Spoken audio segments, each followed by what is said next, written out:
Did you just pick up a brand new iPhone 15 Pro or Pro Max?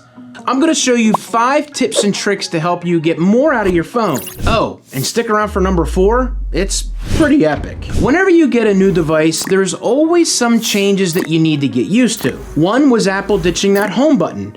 If you had the phone with the home button and moved to the buttonless phone, it probably did take some getting used to. I know I did, and I had many friends that went through the same thing. The good thing is, we got used to it, and now we have no issues opening our phones. Number 1, battery optimization. A topic of conversation every year is the phone's ability to keep good battery life. I did a video a couple weeks ago about upgrading your phone, and one of the reasons to potentially upgrade is the lifetime charge left on the battery. My first question was always, can it get you through the day? Isn't it sad that we're still asking that question in 2023? I mean, we have been asking this for almost 10 years. Okay, back on topic. Now, these battery goodies are only on the iPhone 15 Pro line, and there's a couple good ones that are on here. The first one, you're gonna go ahead and jump into your settings, tap on General, and then at the top, tap on About. Scroll down to the bottom, and you'll see a section labeled Battery. As you can see, it gives you manufacture date, first use, and cycle count. So what does cycle count mean? I'm not gonna claim that I knew this going in, and I did some digging around, and I found out that many other people act like they know too, and it pretty much gave me a headache. I did find information directly from Apple that explains cycle count. I'll go ahead and leave a link in the description, and you can go ahead and check it out for yourself. There's no sense me reading it for you. The second cool thing was added to the battery function, and it's back out in the main settings menu. Then what you'll do is scroll to battery, tap that. Now this part is under battery health and charging. The charging optimization now has a second screen, so tap on that. It gives you 3 options to charge. The first is what was available before, and now you have the ability to stop charging at 80%. I'm not sure why, but okay. And let's not forget the screw it function. Give me all the juice, and let's drop the clutch every time we drive. Gen X knows what I mean. In all seriousness, let's just pick the first one and be done, okay? Number 2, USB-C and its added functions. The addition of the USB-C port is not the tip or trick, but what the port now allows for the phone is the tip and trick. You can charge out of the phone. I'll be honest with you on this, I'd rather just carry an external battery if you need to charge your headphones or someone else's phone that this will work with. However, if you're in an emergency, the 15 Pro models are able to do this. The funny thing about this is Apple has the tech already in the phones that will allow for the wireless charging from the back, but it's not turned on. Yeah, I know what the Android fanboys are saying. I get it. The other things that the USB-C can do is actually pretty cool. You have the ability to record video in a higher resolution to an external drive. And you can also hook up other things like USB-C hubs. Now, honestly, I don't know how well these work, but I'm gonna pick some up and test them out and see which ones work best. Number 3, camera functions. Most of you know that you can set up your photo option with different looks based on your preferences. Let's start with some simple functions in the camera. Under photo, if you tap the 1x, it will now cycle between 24mm, 28mm, and 35mm. Now, yes, you can do this to zoom in on other iPhones, but you have to tap, hold, and you gotta slide that bar up and down, and it's not great getting exact because it's not marked. In addition to this, you can set your camera's default to any one of these 3 if you want.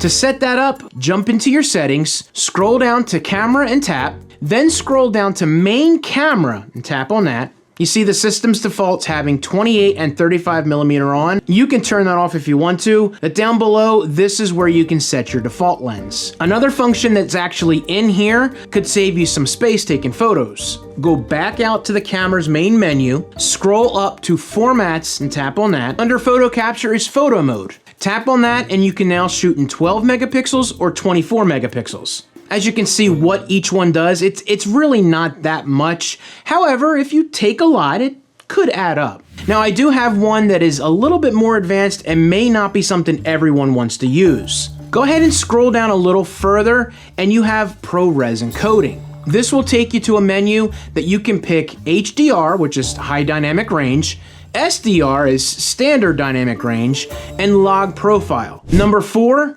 added menu functions. Now these aren't glamorous, but they will help out so many people because currently is and will be a thing people complain about. I'd like to complain about people who hold things up by complaining about people complaining. It's about time something was done about it. I need a show of hands. Who turns their flashlight on all the time and doesn't know it? Come on, don't be shy. If you are someone that turns it on and just doesn't want to admit it, there will be a flashlight icon that shows up in the dynamic island. Now this is nice because you can interact with it and easily turn off your flashlight.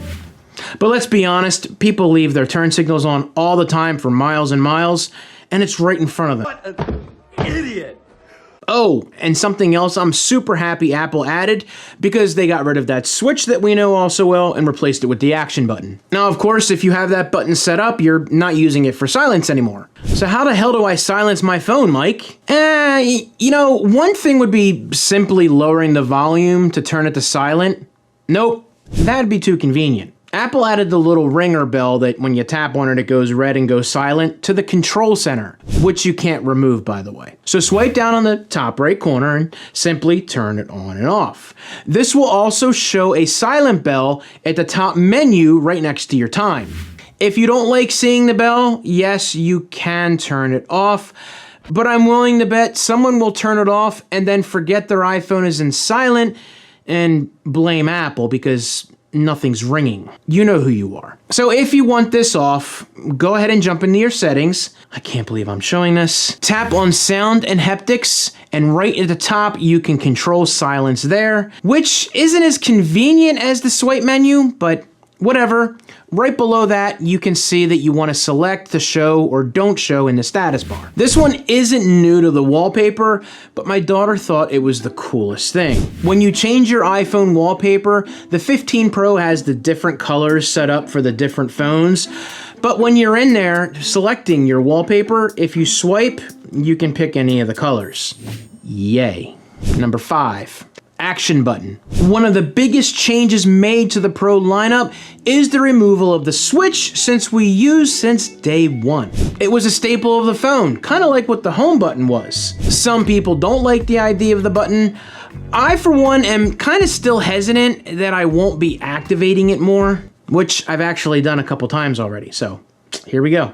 But this is what we have, so we may as well get used to it. Now, for those who may not know, it's not just to silence your phone anymore. It's more of an action button, like I said in the start, and what Apple's describing it as. But it's just like the Apple Watch Ultra, but it does a lot more than the watch. If you skipped over it when you were setting up your phone, no worries, it's super simple to get to. Go to your settings and scroll till you see action button, and then of course tap on that. Now you're greeted with a different interface that we're used to. You have the ability to set up the button with so many functions. First is silent mode, focus. If you look below, there's an option to add do not disturb and sleep. Next one is the camera, which I think this one's actually pretty cool. You have the ability to open right to whatever camera feature you might want to use the most. Photo, selfie, video, etc. That, in my opinion, is super helpful for so many people. Now as you move on, there are a few options, and the next couple are extremely powerful depending on your needs. The first is shortcut. When you open the function, it actually takes you directly to the Shortcut app, and you can see the options are pretty limitless. Now admittedly, I really haven't spent a ton of time learning shortcuts, but I think with the addition of this button, I might actually get into it more. Right now, I have the button set to go right to my YouTube Studio app since I'm pretty much on it every day. Now, the second option is accessibility. There are other easy shortcuts that allow for access to a lot of these functions, but if you have a favorite that you use, this makes it all that much easier. There are just a ton of options here, and it's awesome. And of course, if you want the button just to sit there like a bump on a log because it keeps activating, you can turn it off. Then it would just be pointless. I personally would like to see this go beyond the press and hold function. Let's see something like double or triple taps to get it to enable functions. Maybe in the future. If you want to see my reaction to the iPhone 15 durability tests, go ahead and click right there. For all my iPhone 15 videos, check out that playlist. Don't forget to hit that subscribe button and ring the bell so you won't miss my next video when I post it. See ya.